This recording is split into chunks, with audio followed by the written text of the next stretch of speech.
Our group decided to assess whether or not there was any correlation between the percentage of the population living in urban areas and the income per person, or GDP per capita. A population shift towards urban centers infers that farming has become more productive and more people can work in specialized fields, such as research or industry, which will improve the economic health of a country in the long run. First, we looked at the data for the percentage of the population that lived in urban areas from 1960 to 2011. Here we identified several different countries on different continents that underwent a significant population density shift between rural and urban areas over the half-century. These countries are Afghanistan, Brazil, China, Denmark, Ethiopia, Finland, the Philippines, Russia, and the United States. However, since there is a possibility that GDP per capita may increase as the urban population remains stagnant or decreases, we found countries where the data showed either a steady or decreasing urban population in the 1960 to 2011 timeframe. These countries are Cambodia, Malta, which started off at 90% urban in 1960, Singapore, which started off at 100% urban in 1960, and the United Kingdom. Next, we analyzed the Gapminder data further and looked for outliers.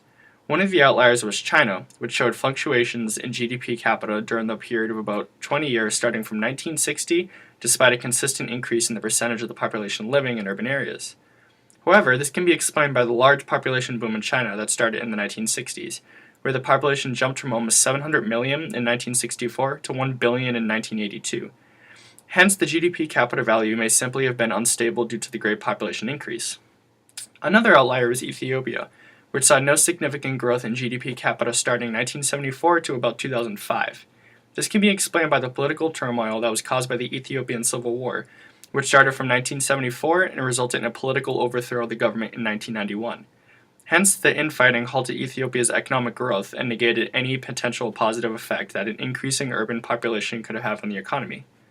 On the other hand, in the group of countries that had almost no change or growth in the percentage of population that lived in urban areas, there was still a significant increase in GDP capita, especially for the countries in Singapore and Malta.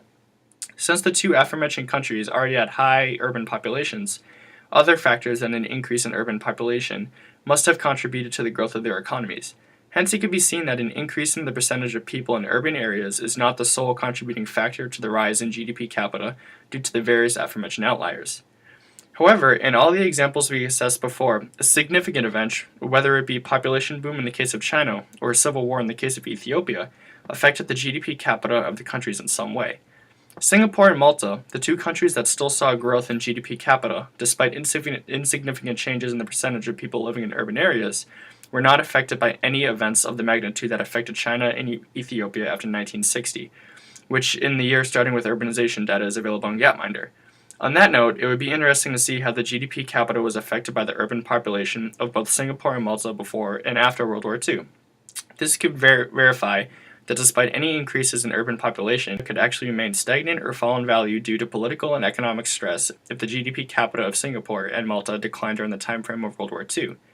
Therefore, it can be generally said that the GDP capita of a country increases as the percentage of people living in urban areas increase.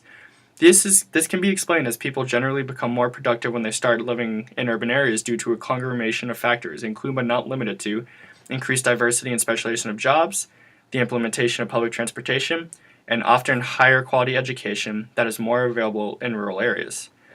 In order to further find support for our hypothesis, it would be nice to have GDP capita data that adjusted the GDP value for the benefits of technology in order to solely test the effect of a population shift on GDP capita. Having this data will also allow us to test whether or not it is in the improvements in technology that enhances GDP and allows for more people to move to urban areas, meaning that the relationship between urbanization and GDP capita is a correlational relationship rather than a causational relationship. On the flip side, living in cities is generally more expensive than living in rural areas, so GDP capita may also become higher as urbanization increases, not necessarily due to increased productivity, but rather due to the higher cost of living that is associated with city life. Regardless, there appears to be a strong correlation between the shift in population towards urban areas and the rise in GDP capita.